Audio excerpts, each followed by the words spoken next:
Ayang Yorobun and welcome back to my channel. Selamat datang juga di another wrap up book. Kali ini aku akan share ke teman-teman beberapa buku yang berhasil aku selesaikan di bulan November. So buat kalian yang penasaran kira-kira buku apa aja yang berhasil aku selesaikan di bulan ini, just keep on watching. Alright, buku pertama yang berhasil aku baca di bulan November adalah I'm Glad My Mom Died karya Janet McCurdy. Buku ini adalah sebuah memoir dari penulisnya yang dulunya itu berprofesi sebagai seorang aktris cilik dan berhasil membintangi berbagai serial terkenal di Amerika. Melalui buku ini kita akan mengetahui bagaimana kisah dan perjalanan hidup Janet kecil hingga kemudian dia berhasil menjadi seorang aktris papan atas. Selain perjuangan Janet dari masa kecilnya hingga dewasa, di sini kita juga akan melihat problematika-problematika yang dialami oleh penulis selama meniti karir sebagai seorang aktris.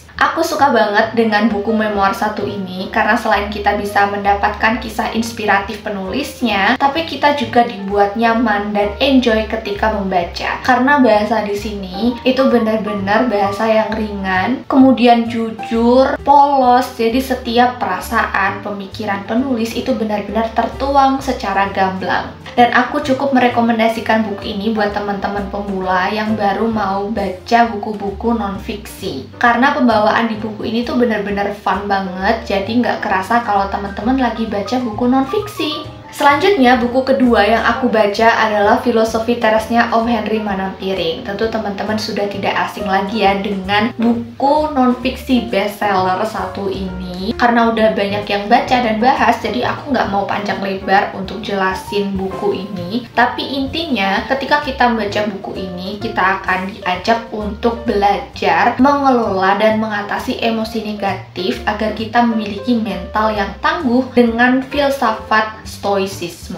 Meskipun buku ini bukan tipikal non-fiksi yang kesannya seperti wah kita lagi baca buku fiksi nih, tapi ketika kita membaca buku ini kita akan mendapatkan feel yang fun dan menyenangkan karena gaya penulisan Om Henry Manampiring yang asik banget, enak untuk diikuti, lugas, straight to the point, gak bertele-tele. Selain itu turut disisipkan jokes-jokes yang bikin pembaca ketawa dan ada juga beberapa ilustrasi-ilustrasi menarik. Kelebihan dari buku ini menurut aku adalah poin-poin pembahasannya yang cukup aplikatif. Jadi nggak heran nih kalau Filosofi Teras jadi salah satu buku yang tetap hype sampai sekarang. Buku ketiga yang aku baca adalah Fourth Wing. Ini adalah salah satu buku fantasi yang saat itu benar-benar hype dan populer banget. Sampai-sampai ketika buku ini awal rilis, di Goodreads itu dapat rating 4,6 atau 4,7 dari 500.000 pembaca. Dan itu adalah rekor teman-teman. Akhirnya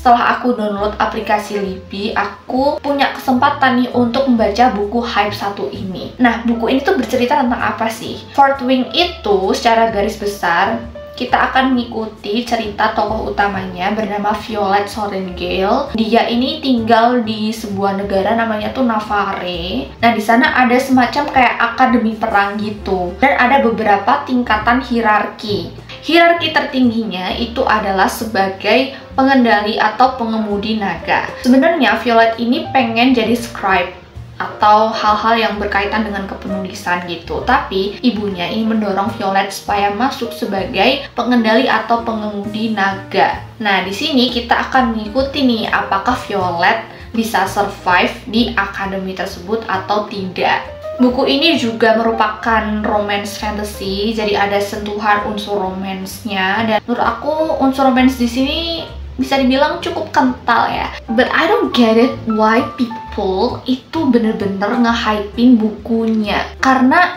menurut aku ya, di awal-awal buku agak boring sih, soalnya flat gitu alurnya dan nothing happens gitu loh. Baru ada konflik atau kejadian signifikan itu di bab-bab menjelang ending. Itu pun juga diawali dengan scenes yang menurut aku cukup cringe. Tapi kalau untuk masalah world buildingnya, karakter tokoh-tokohnya ya oke. Atau karena orang-orang nge-hyping ini gara-gara romance-nya.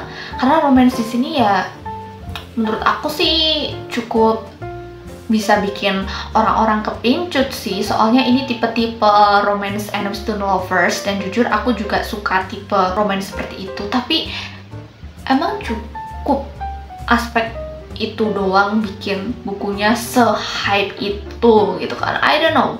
Coba dong buat teman-teman yang sudah baca bukunya, komen di bawah kenapa buku ini bisa viral banget. Selain Fourth Wing, aku juga baca buku fantasi lain, dan ini aku suka banget. Judulnya adalah Divine Rival. Novel ini bercerita tentang seorang gadis bernama Iris Winnow. Dia bekerja sebagai jurnalis. Nah, di tempat kerjanya Iris punya rival, namanya itu Roman Kid. Jadi mereka berdua ini saling memperebutkan satu posisi sebagai kolumnis di tempat mereka kerja. Tapi tanpa Iris ketahui, ternyata mereka berdua ini saling terhubung sebab keduanya punya mesin ketik yang memiliki kekuatan magis. Jadi Iris itu nggak menyadari, nggak tahu juga kalau selama ini surat-surat yang dia tulis itu terkirim ke tempat Roman, dan mereka berdua itu saling berkomunikasi tanpa tahu satu sama lain. Pokoknya ngikutin novel ini tuh menurut aku di awal memang agak sedikit bosan, tapi setelahnya kayak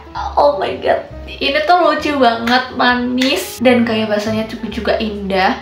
Pokoknya kalau temen-temen lagi cari novel yang romansnya itu melankolis dan menyentuh, aku bener-bener highly recommend this book. Aku juga udah siapin review lengkap tentang buku Divine Rivals ini. Mungkin akan tayang setelah video ini. Pokoknya teman-teman tunggu aja.